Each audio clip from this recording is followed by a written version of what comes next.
¿Quién de ustedes que me diga algo de lo que hemos visto? A ver, ¿quién se acuerda?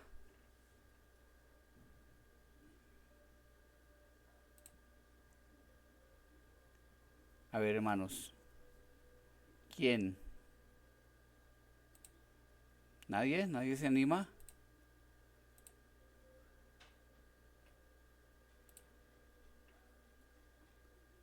Solamente está el pastor Heidi. No puede ser, hermanos. Bueno, de soteriología hemos visto hasta el momento que la soteriología es la doctrina de la salvación, es la doctrina que tiene que ver con todo lo que la Biblia nos enseña en cuanto al plan de salvación. Ya dijimos que Dios hizo un plan desde la eternidad en donde se reunió la Trinidad antes de la creación de todas las cosas para organizar el plan. Dijimos también que dentro de la soteriología o dentro de este plan de salvación, cada una de las personas de la Trinidad cumple una labor específica.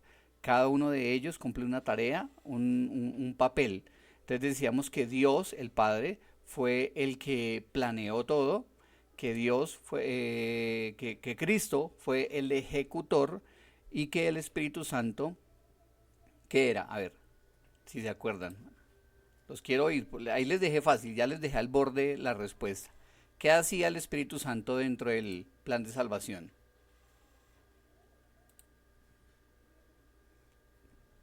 ¿Quién se acuerda, hermanos? Ayúdenme porque no les estoy preguntando tareas ni siquiera, ¿sí ven? A ver, ¿nadie? Me va a tocar como al estilo de John, que a John le gusta es por dedocracia, ¿no? ¿Qué hermanos, qué pasa? No sean así. A ver, ¿nadie? Bueno, lo último es que el Espíritu Santo era el que administraba, el que repartía, digamos, esta salvación. Entonces, él es el que la aplica, la palabra más precisa. También decíamos sobre la soteriología que Dios decidió salvar soberanamente, él decidió salvar soberanamente por su buena voluntad, que en la salvación del hombre, sí,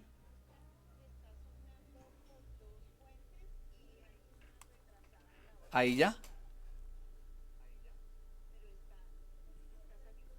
yo creo que fue que se conectó el otro micrófono, ya lo apago y la cámara está apagada otra vez. Es por lo que se había ido la señal. Ustedes espérenme a ver, yo la activo acá.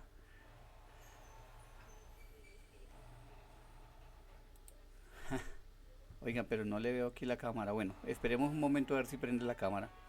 Pero bueno, el Espíritu Santo, ahí sí ya me está uno oyendo bien, solamente uno, ¿verdad? Ok, bueno. Entonces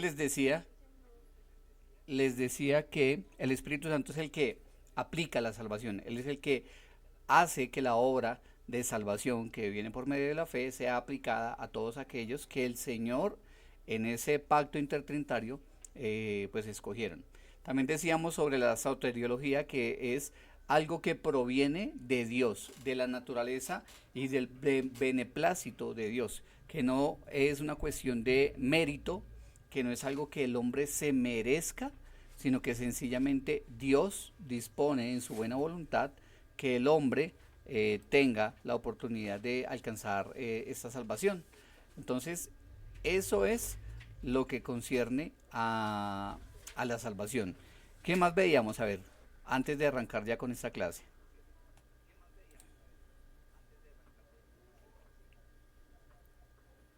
¿Alguien más? ¿Se acuerda? Ajá. Bu- las dos últimas clases vimos dos temas diferentes. ¿Cuáles eran?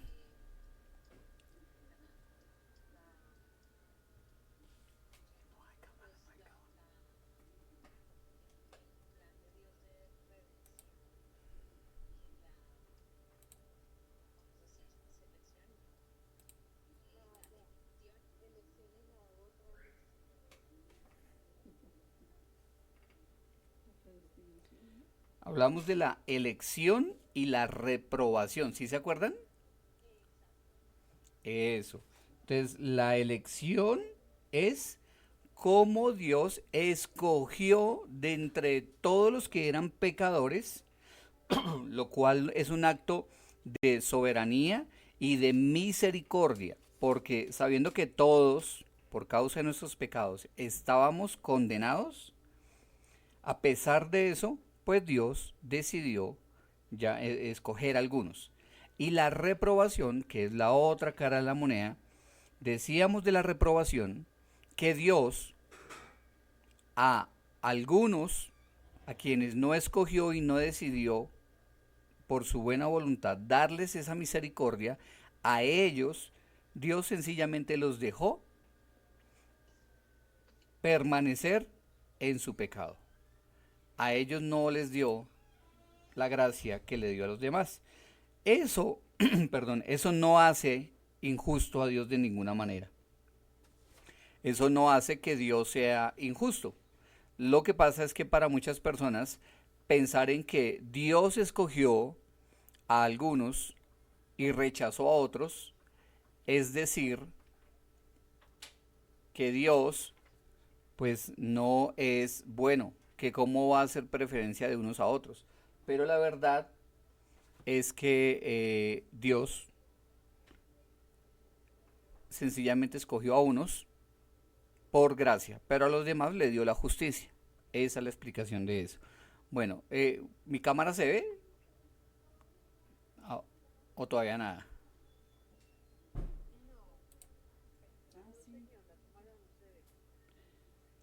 ¿Y el audio ahí?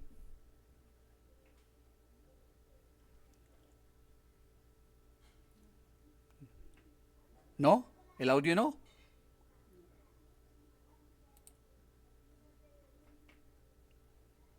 ¿Y el audio está?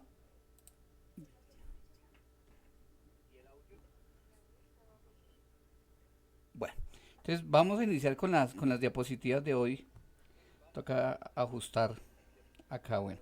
Entonces, esta primera diapositiva, ¿la están viendo ahí?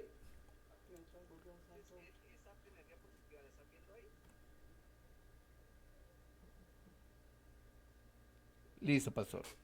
Bueno, entonces, esta primera diapositiva es como un repaso pequeño antes de entrar a este tema. El tema de hoy es la necesidad de la expiación. La necesidad de la expiación. Ese es el tema de hoy. Entonces, vamos a comenzar diciendo que el corazón del Evangelio, cuando hablamos del Evangelio, hablamos de la obra soberana de Dios para salvar a los seres humanos de su pecado a través de la obra de Cristo y poderlos trasladar al reino de los cielos al final del tiempo. Esa es una definición muy puntual, pero básica del Evangelio. Entonces, el corazón del Evangelio tiene algo donde comienza y es el plan eterno. Eso ya lo hemos mencionado, pero de esa manera de repaso. Entonces hay una elección y hay una reprobación de las personas en este plan eterno. Ese es el comienzo, el corazón, como digo. Y ahora, en el tema que hoy nos corresponde, hay una base judicial. Cuando hablamos de expiación, la expiación es un término que lo que significa es cubrir, borrar o tapar una falta. A eso se refiere cuando hablamos de expiación. Entonces, el corazón del Evangelio en ese plan de elección y redención tiene que ver con la base judicial de que una vez comprendido el plan de Dios, debemos estudiar la base judicial, o sea, sobre qué Cristo nos da a nosotros la posibilidad de ser redimidos, de ser perdonados y de recibir esa gracia que el Señor nos dio desde el principio del tiempo. Entonces vamos a ver primero Romanos 3:25. Romanos 3:25.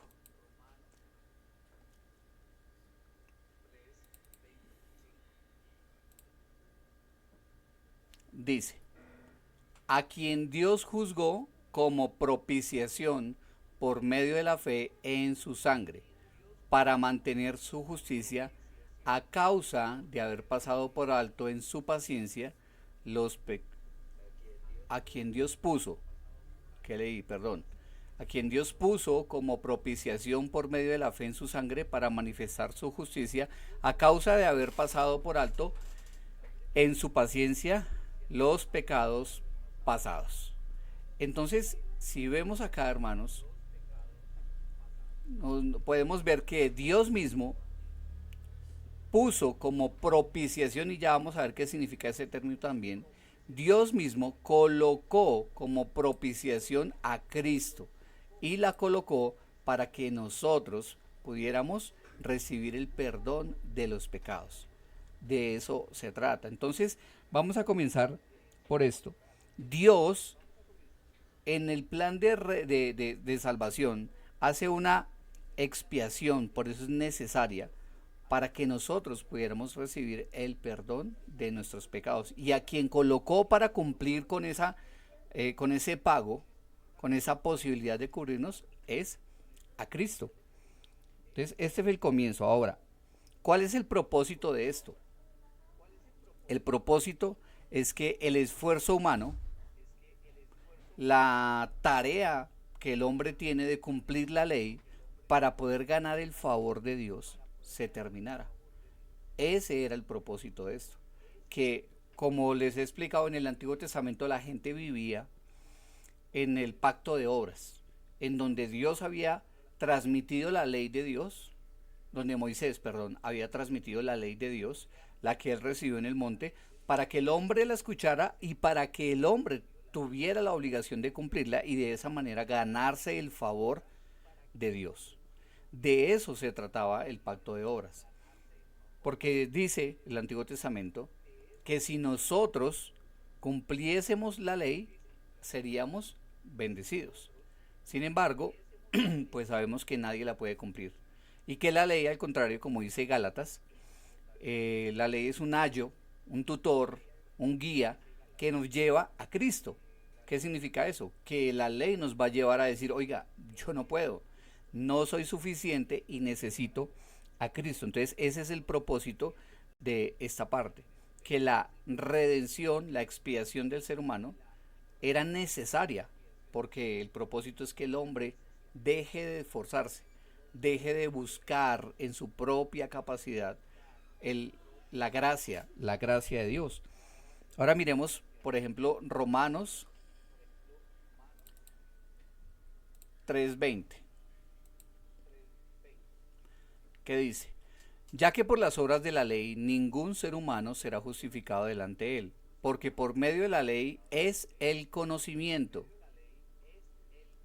del pecado, pero ahora aparte de la ley se ha manifestado la justicia de Dios,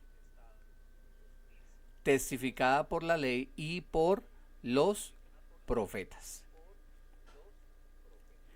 Entonces, miren cómo dice acá que por medio de la ley, como les decía hace un momento, nadie puede alcanzar una justificación delante de Dios.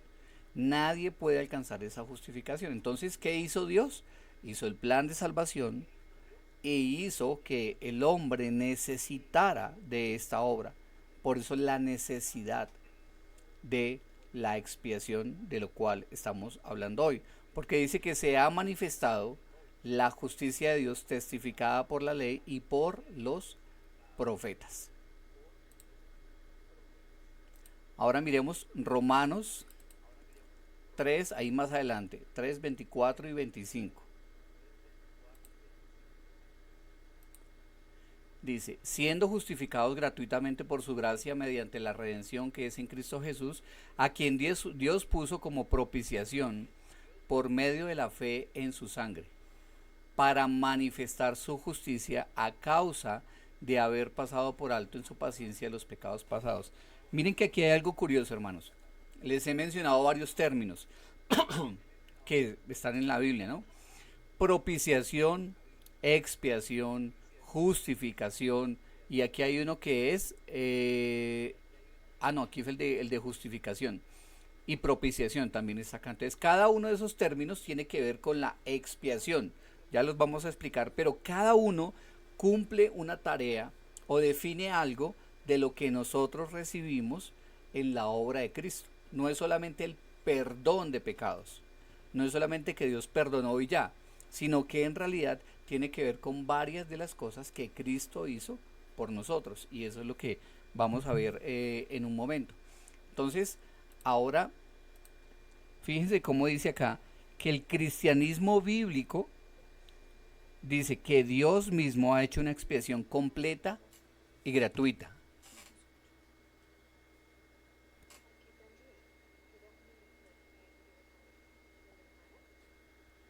¿No me oyen, cierto? No. Ahí sí porque ya abrí el micrófono de acá. Bueno,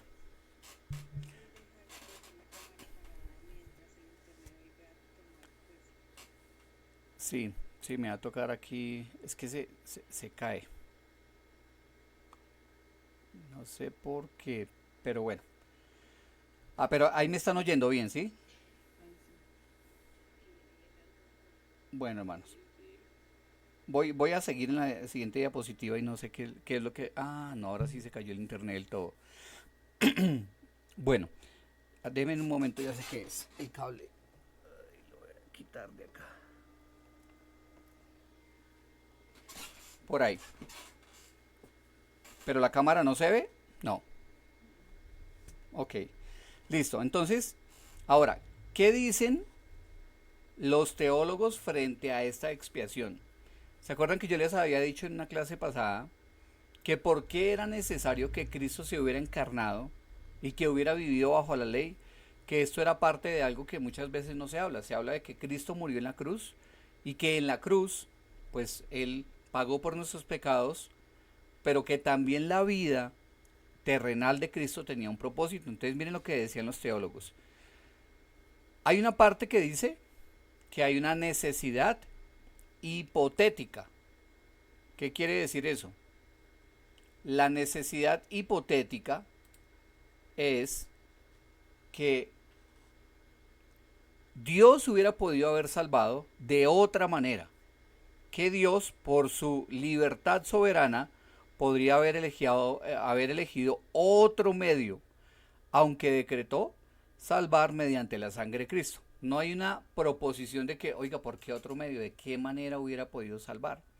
Sin embargo, hay teólogos que creen que como Dios es soberano y que Dios es todopoderoso, de pronto Él se hubiera inventado otra manera para salvar. Él se hubiera inventado otra manera para salvar al ser humano. Eso dicen ellos. Y hay otra postura, otro grupo de teólogos que dicen otra cosa. Y es que, perdón, ¿ahí me están oyendo bien? ¿Sí? Ok. La otra parte de los teólogos dicen lo siguiente. Dicen que Dios no tenía otro camino, que no había otra manera en que Él hubiera podido salvar al ser humano, solamente a través de la obra de Cristo. Y la razón que ellos dan para eso es que la única forma de que Dios en su perfección de justicia hubiera podido perdonar al ser humano era castigando el pecado. Era la única manera, no hay otra forma. Por lo tanto, Cristo tenía que haber venido, encarnarse y vivir conforme a la ley para que la justicia que Dios demanda fuera satisfecha. Dios no podía permitir que el hombre pecara y que sin pago de culpa, pues el hombre fuera perdonado. A esa posición se adhieren muchos teólogos históricamente pues reconocidos y que son de gran influencia para la iglesia. Entonces, miremos ahora la siguiente diapositiva. Vamos a ver que acá nos dice que hay un fundamento bíblico para creer esta postura. Y era algo inevitable, no se puede obviar esta postura. ¿Por qué? El primer argumento, y es que hay una justicia divina. Hay una justicia divina en cuanto a todas las cosas que Dios hizo. Dice, Dios de ningún modo podrá tener por inocente al culpable. Y aquí dice Éxodo 34:7, que dice que guarda misericordia a millares, que perdona la iniquidad, la rebelión y el pecado, y que de ningún modo tendrá por inocente al malvado, que visita la iniquidad de los padres sobre los hijos y sobre los hijos de los hijos hasta la tercera y cuarta generación. Entonces, el argumento de la justicia divina es que Dios es santo y que Él no podría perdonar como si nada el pecado y la desobediencia de los seres humanos. Ese es el primer argumento. Ahora, miremos en Romanos 3, 25 y 26.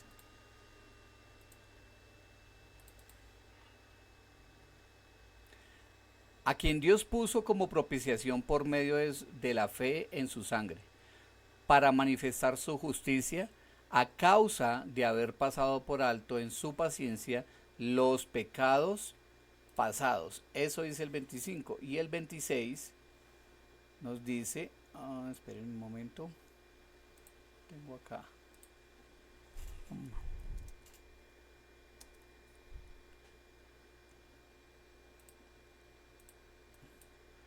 Romanos, se me perdió, 3:26.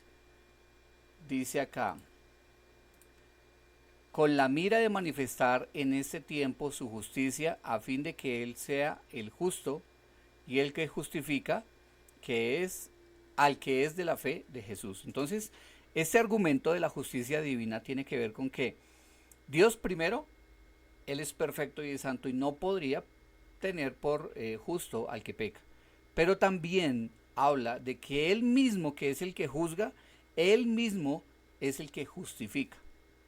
Él va a juzgar a todos los pecadores, pero a la vez es el que ofrece una ofrenda para justificar a los que Él ha elegido. Entonces, en cuanto a la expiación, entendemos dos cosas acá.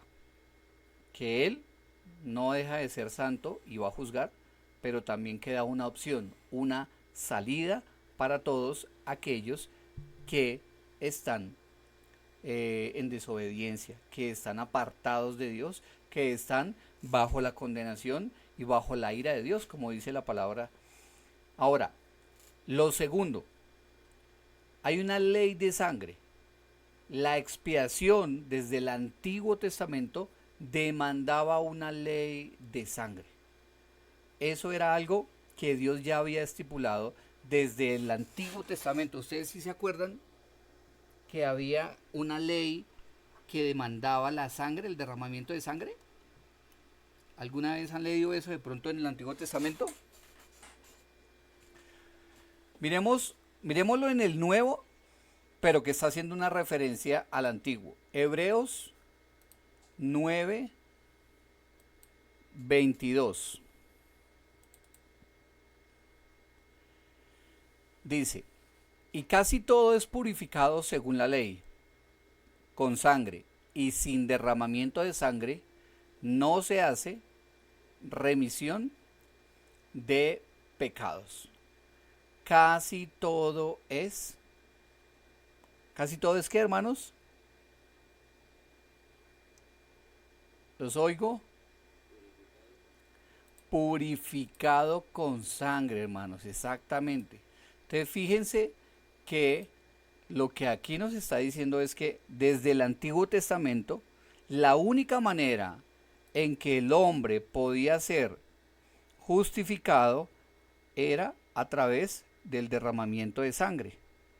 Ahí quedó repetido el audio, ¿verdad? Que ya volvió el internet bien. Bueno, entonces les estaba diciendo que desde el Antiguo Testamento sabemos que todo debe ser purificado con sangre.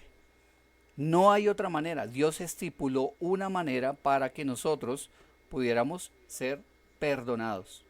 Y por eso la redención o la expiación era necesario que hubiera sangre. Por eso la parte de los teólogos que dicen, no, es que Dios no tenía otra opción, a diferencia de los que dicen que sí, aunque no plantean ninguna, pues corresponde a lo que la Biblia nos está diciendo acá, que todo tenía que ver con la purificación a través de la sangre. Y ese es el argumento del por qué era necesario cumplir esa ley de sangre. Ahora miremos el siguiente versículo, Hebreos 9:23, que dice, fue pues necesario que las figuras de las cosas celestiales fuesen purificadas así, pero las cosas celestiales mismas con mejores sacrificios que estos. Yo creo que todos lo han escuchado. La purificación del Antiguo Testamento era una purificación imperfecta, porque aunque cubría el pecado temporalmente, no tenía el poder de cambiar el corazón del pecador.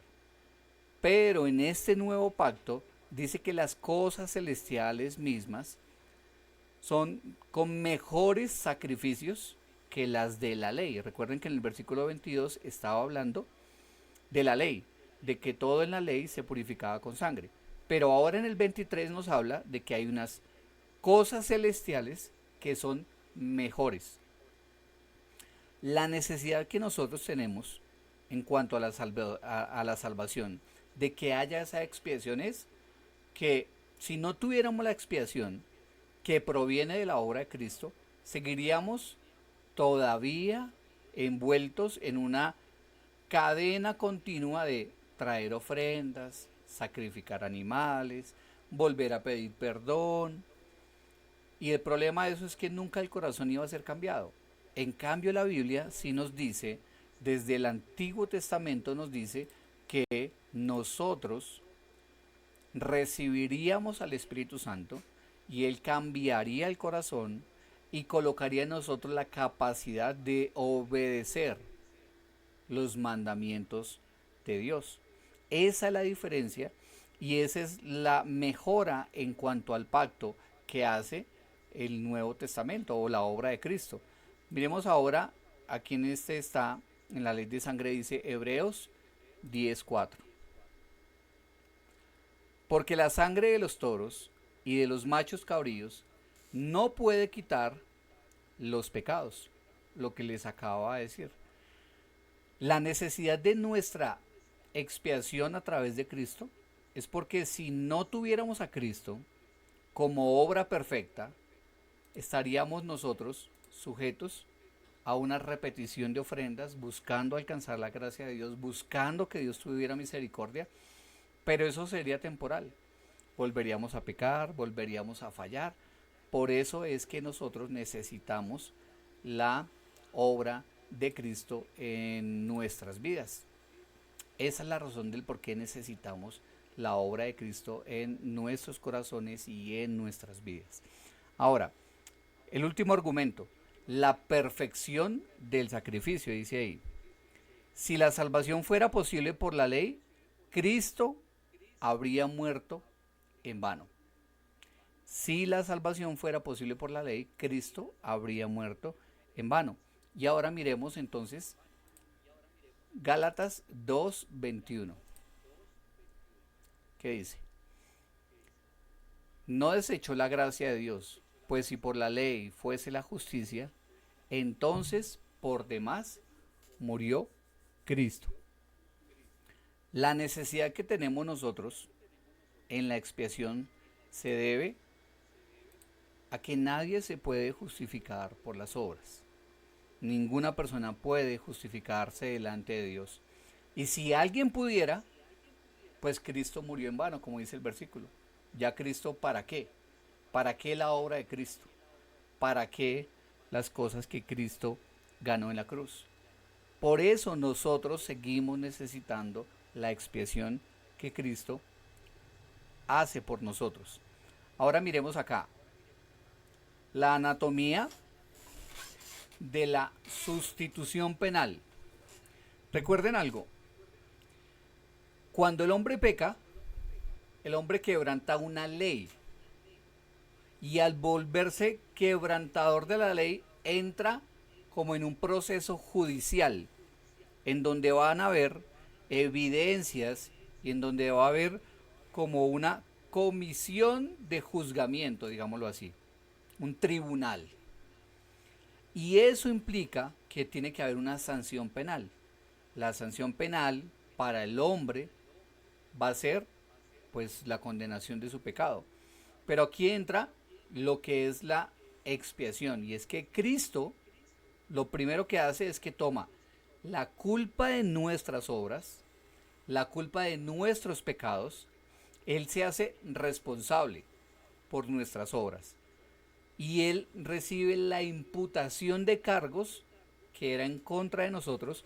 ¿Recuerdan ustedes que Gálatas dice que había una acta de decretos en nuestra contra? Pues esos decretos y esos argumentos, Cristo dice, yo los voy a recibir. Preparando la clase ahí había un término que es un poco complicado de comprender, que es ontológico. Cristo se hizo pecador, no ontológicamente, o sea, lo que eso quiere decir es que Cristo no se hizo con naturaleza de pecador, sino que Él solamente se hizo culpable del pecado. No porque Él fuera pecador, sino porque tomó la decisión de asumir los argumentos, como ya dije, de asumir la responsabilidad de nuestros pecados. Entonces dice acá, Cristo sufrió la pena en el lugar de los pecadores. No es que Cristo se volviera un pecador, como les dije ahí, ontológico, sino que nuestra culpa, Él la recibió. Él dijo, asígneme a mí, écheme la culpa a mí, yo voy a pagar por ellos. Y esto lo dice Isaías 53, del versículo 5 al 6. Dice, mas él fue, mas él herido fue por nuestras rebeliones, molido por nuestros pecados, el castigo de nuestra paz fue sobre él, y por su llaga fuimos nosotros curados. Todos nosotros nos descarriamos como ovejas, cada cual se apartó por su camino, mas Jehová cargó con él en el pecado de todos, mas Jehová cargó en él el pecado de todos nosotros. Entonces lo que dice acá es que Cristo tomó la decisión de cargar el pecado de todos nosotros. Él se echa la culpa, la carga penal, la deuda que teníamos, y a eso es lo que nosotros llamamos expiación. Él cubrió, Él tapó, quitó el pecado de nosotros. Y lo hizo, pues como ya sabemos, por causa del decreto de Dios, del plan de salvación y de la obra de misericordia que Dios quiere tener para con los que Él escogió. Entonces hasta acá, para como resumir un poco, la expiación y los varios términos que ya vamos a ver tienen que ver con el hecho de que el hombre necesita ser expiado, porque las ofrendas del Antiguo Testamento, que eran imperfectas, perdón un momento. Heidi levantó la mano, perdón, es que no estoy viendo aquí la pantalla del Meet. Dime, Heidi.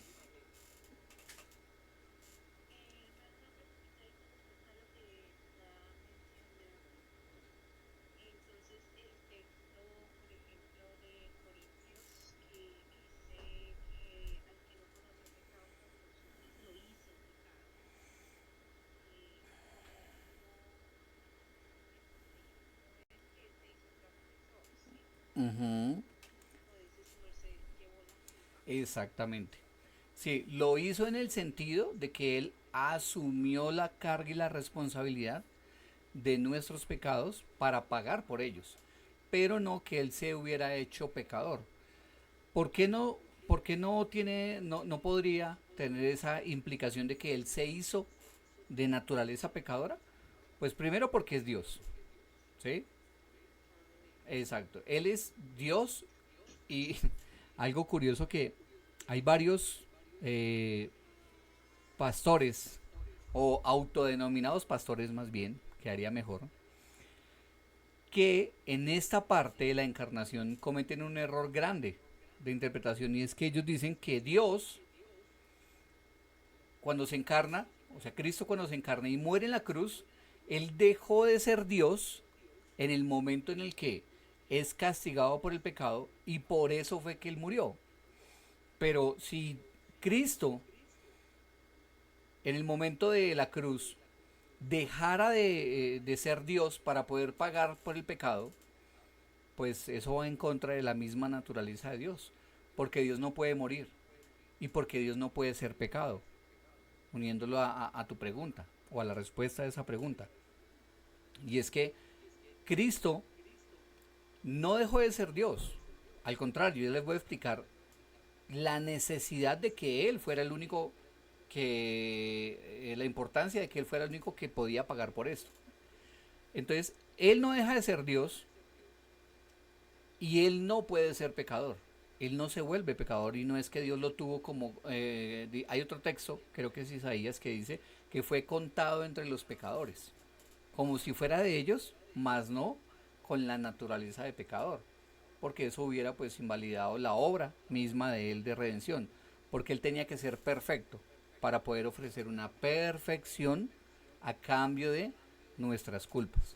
Entonces, resumiendo, estaba diciendo que hay una necesidad de ser expiados por Cristo, porque las ofrendas y los sacrificios del Antiguo Testamento no eran suficientes y no eran perfectos, porque el hombre tenía que volver a pedir perdón, volver a sacrificar, y su corazón nunca había cambiado. En cambio, el de Cristo, la obra de Cristo cambia el corazón del creyente. Aunque todavía fallamos, tenemos ahora la influencia del Espíritu Santo que nos lleva a buscar la santidad. Y lo último, para llegar a donde estábamos, es que pues hay una culpa, hay una deuda por causa del pecado de nosotros, que Cristo voluntariamente dice: yo voy a pagar, yo me voy a hacer culpable de esto. Entonces Él toma la decisión de colocarse en lugar de nosotros y pagar por esa deuda. Ahora, dice una redención real, no potencial. Esto es tema de debate, hermanos. Cuando hablamos de que Cristo expió el pecado del hombre, hablamos de que Él lo hace perfectamente. O sea, Él lo hace como una obra que se va a cumplir, y una obra que no queda como pendiente de tener un uso como tal. ¿A qué me refiero con esto? Hay una parte del cristianismo que cree que Cristo murió y dejó como su obra a la disposición del que quiera creer. Pero si nadie cree, pues bueno, Él murió por si las moscas, por si de pronto alguien va a creer. Sin embargo, ¿cuál es el problema de eso? Que deja la obra de Cristo como ineficaz de alguna manera. Como que Él murió, pero de pronto no va a ser útil para nadie. De pronto no va a servir si la gente no quiere venir a Dios. Solamente va a funcionar a los que quieran voluntariamente venir. Pero la visión de la Biblia, desde como la vemos nosotros, es que Cristo murió, pero hay una obra eficaz. Él no murió al azar. Él murió y cubrió el pecado del hombre con un propósito específico sobre aquellos que Él mismo escogió, para que todos los que vengan a Él, para que todos los que crean, pero van a creer porque Dios mismo los está llamando, pues puedan ser perdonados. Entonces, ahí habla de que esa obra, que sí es completa, que sí es eficaz, acaba la ira de Dios, aplaca la ira de Dios. Segunda de Corintios 5, que creo que era la que tú decías tal vez. Segunda de Corintios 5:21, sí señor. Dice: al que no conoció pecado, por nosotros lo hizo pecado, para que nosotros fuésemos hechos justicia de Dios en él. Entonces, para eso fue que Dios envió a Cristo, para que nuestros pecados no contarán y para que la ira de Dios fuera sobre su sacrificio, y por eso fue contado como pecador. No porque él se hubiera vuelto pecador, sino porque él voluntariamente se colocó en reemplazo de nosotros y nosotros pudiéramos recibir la ira de Dios. Ahora Gálatas 3:13. Cristo nos redimió de la maldición de la ley, hecho por nosotros maldición, porque escrito está, maldito todo el que es colgado en un madero. Entonces, lo que vemos acá es que la maldición, la culpa del pecado, la consecuencia del pecado, Cristo la toma para sí, la quita de nosotros y con eso Él satisface la ira de Dios. Lo he dicho en otras clases, cuando uno habla de Dios y cuando uno le pregunta a la gente quién es Dios o cómo es Dios, la frase que inmediatamente va a salir es amor. Dios es amor. Sin embargo, Dios también es justo, santo y por eso tiene también una ira. Es raro hablar de eso, pero la ira de Dios es algo que es parte de quién es Dios también. Es parte de su santidad, es parte de su justicia. Y por eso el hombre tiene que dar cuentas de sus obras y si no está en Cristo, pues esa persona va a recibir la ira de Dios sobre su vida. Dice ahí, logrando una redención real y definitiva, lo que les decía al principio. No es que Cristo como que murió y dejó ahí un depósito para el que lo quiera usar, por si de pronto alguien viene a creer, sino que Él lo hace eficazmente. A los que Él llama, recuerden Romanos 8, a los que Dios llamó, a estos justificó, y a estos santificó, y a estos mismos Él va a glorificar. No es que Él los predestina, los llama y se cayeron en la mitad del proceso. No, es que pues los llamó, pero no quisieron creer. Los llamó por medio de la predicación del Evangelio, pero hubo 2 o 3 que no quisieron. No, a los que Él llama, eficazmente los justifica. Eficazmente la expiación tiene un propósito sobre sus vidas. Ahora, aquí vamos a ver los términos que les había dicho al principio. Son 4 términos que hay acá. El primero lo he mencionado 2 veces. Es la satisfacción. La santidad de Dios demandaba santidad. Pero como no la hay en el hombre, esa misma santidad, recuerden que la Biblia dice que sin santidad nadie puede ver a Dios. Y el que no es amigo de Dios se constituye enemigo de Dios. La misma santidad de Dios hace que cualquiera que no esté cumpliendo bajo ese estándar que Él coloca, pues esté en enemistad. Pero la obra de Cristo en este proceso de la salvación, que es lo que estamos estudiando, la obra de Cristo hace que esa ira de Dios, esa inconformidad con el pecado, que demandaba castigo, pues fuera satisfecha. Eso es lo primero que hace la obra de Cristo. Satisface la necesidad de justicia y de castigo que hay de parte de Dios.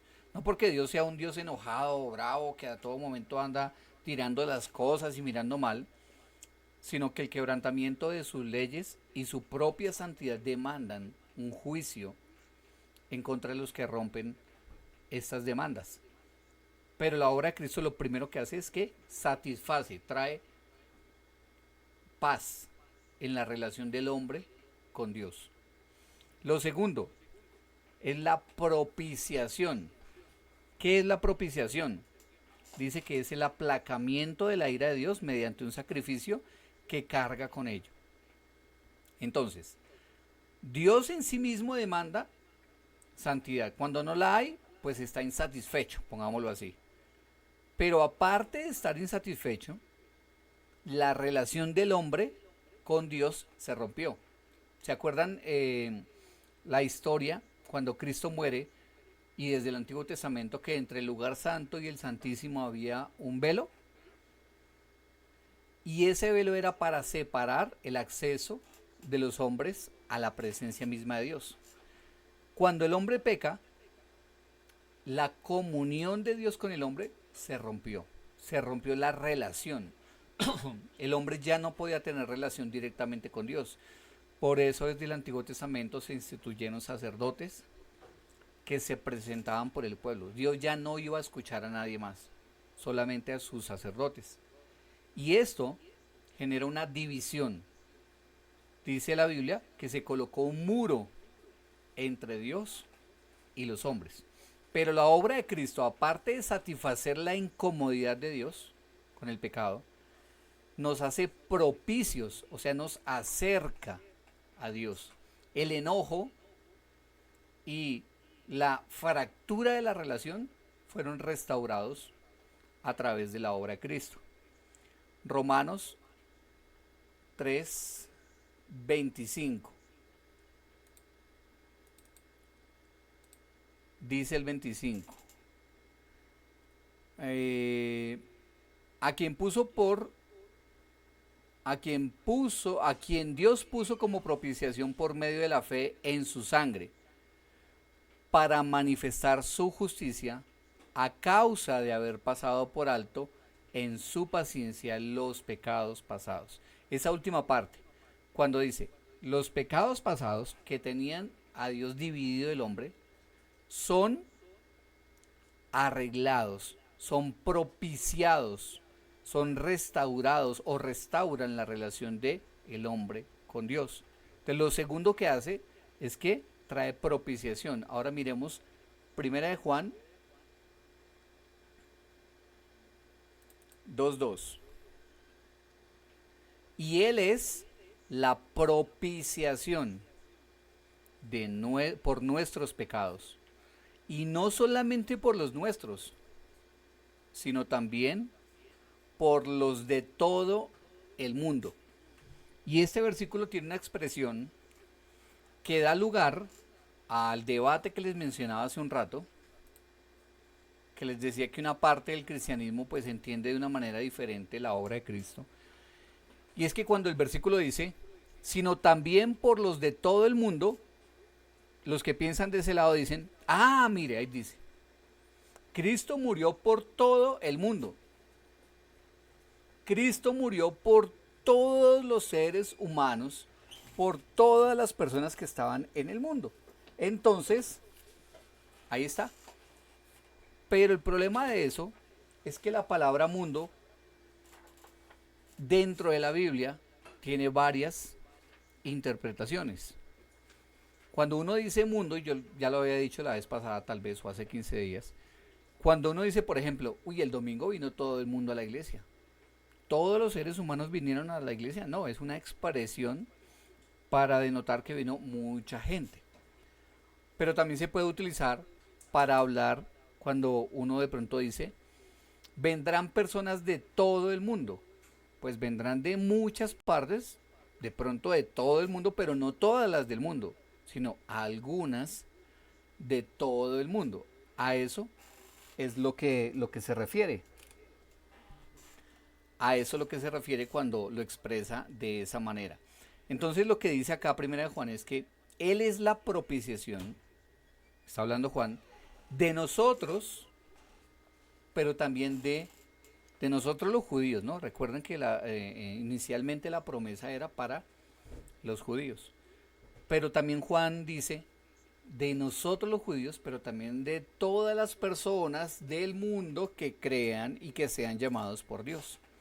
Pero está hablando de la propiciación, Él nos está acercando a Dios. Tercer término, dice ahí, reconciliación. Es el cambio de una relación de enemistad a una de paz, eliminando la base de la hostilidad. Entonces dijimos, el hombre peca, Dios está insatisfecho, la obra de Cristo quita esa insatisfacción porque paga lo que hacía falta para que él estuviera en paz con el hombre. Después de eso, pues queda rota la relación. Entonces, Cristo también a través de la propiciación nos hace aceptables delante del Padre. Como que, hey, vea, mírelos ahí, ellos vienen en nombre mío, entonces como que arreglemos la relación. Pero aparte de eso, también Él nos reconcilia. No solamente nos presenta y nos dice, mírenlos ya, no los vea con enojo, sino que ahora Él hace lo necesario para reconciliar al hombre, para volver a tener una amistad.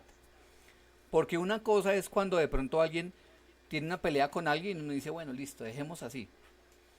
Pero después de eso ya no se vuelven a hablar. Después de eso ya no hay afecto, ya no hay mensajes, ya no hay salidas, ya no hay compartir, porque usted quedó molesto, quedó ofendido.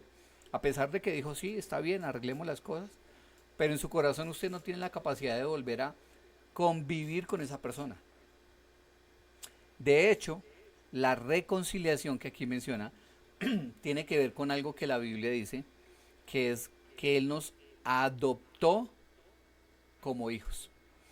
Entonces, el hombre cuando es creado es una creación de Dios, es parte de lo que Dios hizo, le pertenecemos a Él. El hombre peca, pero cuando el hombre cree en Cristo, es reconciliado. Pero en ese proceso de reconciliación, nosotros venimos a ser hijos de Dios. Imagínense ustedes adoptar en su familia a alguien que era su enemigo. No solamente ya no es su enemigo, ya no peleó con él, ya lo saluda, ya se lo pasa, como decimos, ya se lo aguanta, sino que aparte de arreglar la relación, ahora usted le dice, yo quiero que usted sea de mi familia. Y eso es lo que hace también la reconciliación. Entonces miremos Romanos 5, 10 y 11. Porque si siendo enemigos fuimos reconciliados con Dios por la muerte de su Hijo, mucho más estando reconciliados seremos salvos por su vida. Y no solo esto, sino que también nos gloriamos en Dios por el Señor Jesucristo, por quien hemos recibido ahora la reconciliación. Cuando Cristo hace la obra en la cruz, arregla nuestra relación, quita la ira de Dios, pero aparte de eso nos coloca de nuevo en una nueva y buena relación con Dios. Nos coloca en una relación, mejor dicho, mejor de lo que hubiéramos podido estar en cualquier momento. Porque de hecho nadie tuvo una buena relación con Dios. Aunque éramos religiosos, íbamos a la iglesia, algunos en la iglesia católica nos bautizamos, leíamos, íbamos a misa, confesábamos los pecados, hacíamos cosas. Nada de ese tipo de prácticas religiosas nos tenían en una buena relación con Dios. Pero la obra de Cristo, sí, quita el enojo, nos acerca a Dios, arregla las cosas y nos pone en buenos términos con el Padre. Y la última, la redención. Dice que la redención es el rescate de los pecadores de la esclavitud y la ley mediante el pago de un precio por medio de la sangre de Cristo. Acuérdense que la Biblia en Romanos 3 dice que el que peca se vuelve esclavo del pecado. En esa esclavitud había un mercado espiritual, un negocio con nosotros.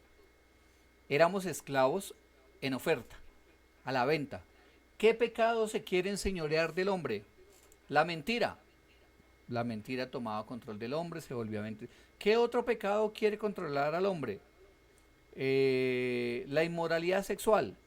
Entonces ese hombre era manipulado, llevado a todo lugar y en todo momento por causa del pecado de la inmoralidad sexual. Era esclavo y estaba sujeto a un mercado espiritual.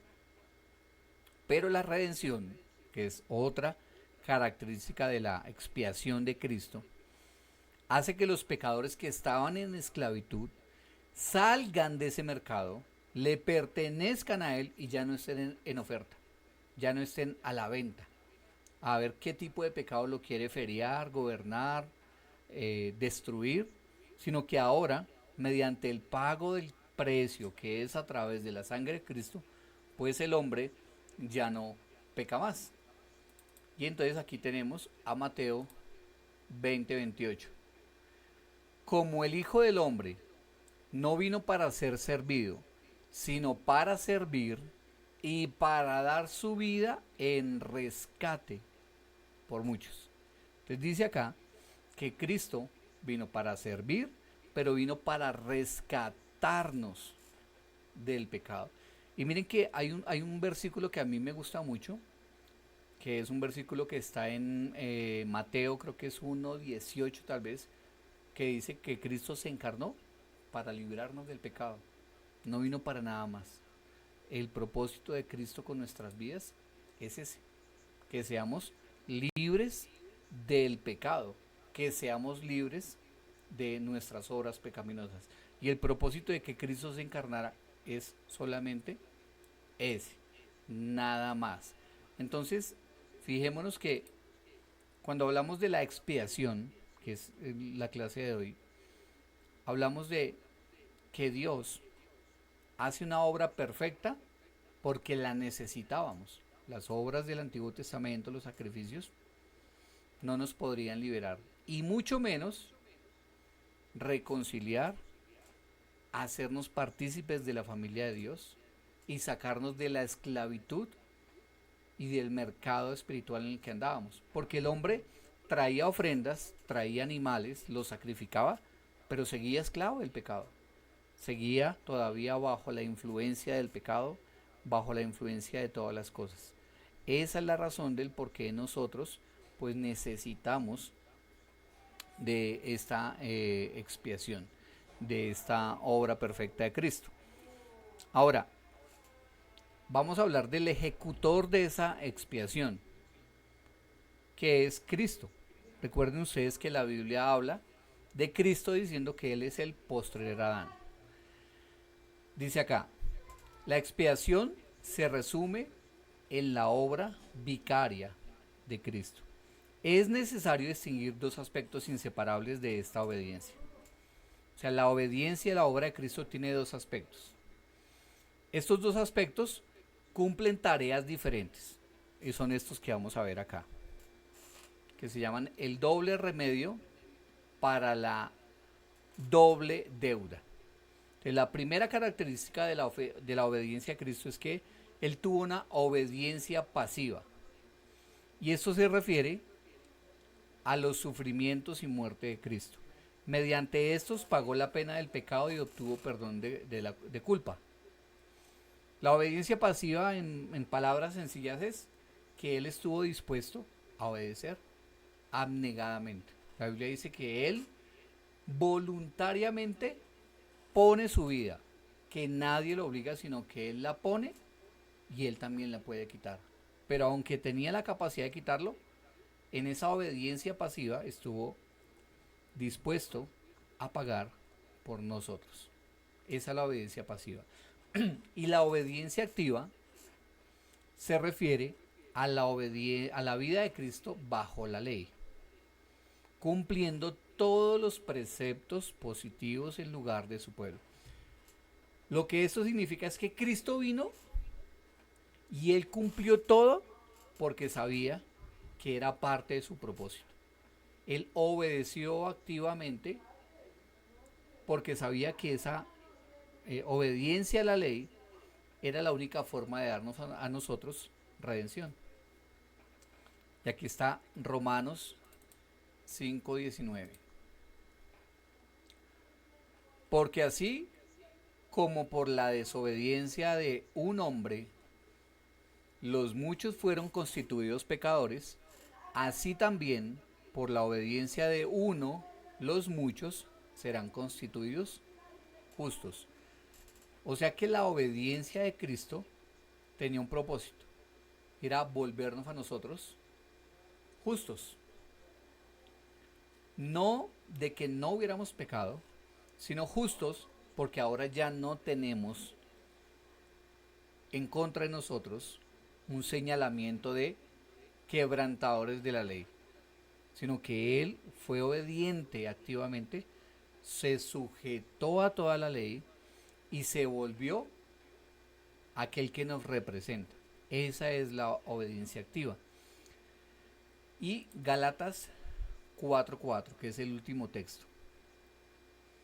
Pero cuando vino el cumplimiento del tiempo, Dios envió a su Hijo, nacido de mujer y nacido bajo la ley. En el momento en el que todo se cumple, pues Dios envió a Cristo con el propósito de que estuviera bajo la ley, cumpliera la ley, pudiera expiarnos y dar todo lo necesario para que nuestra vida y nuestra relación con Dios se pudiera cumplir perfectamente. Hermanos, esa era la clase, ese era el tema de hoy. No sé si ustedes tengan alguna pregunta o el pastor de pronto que quiera completar algo ahí.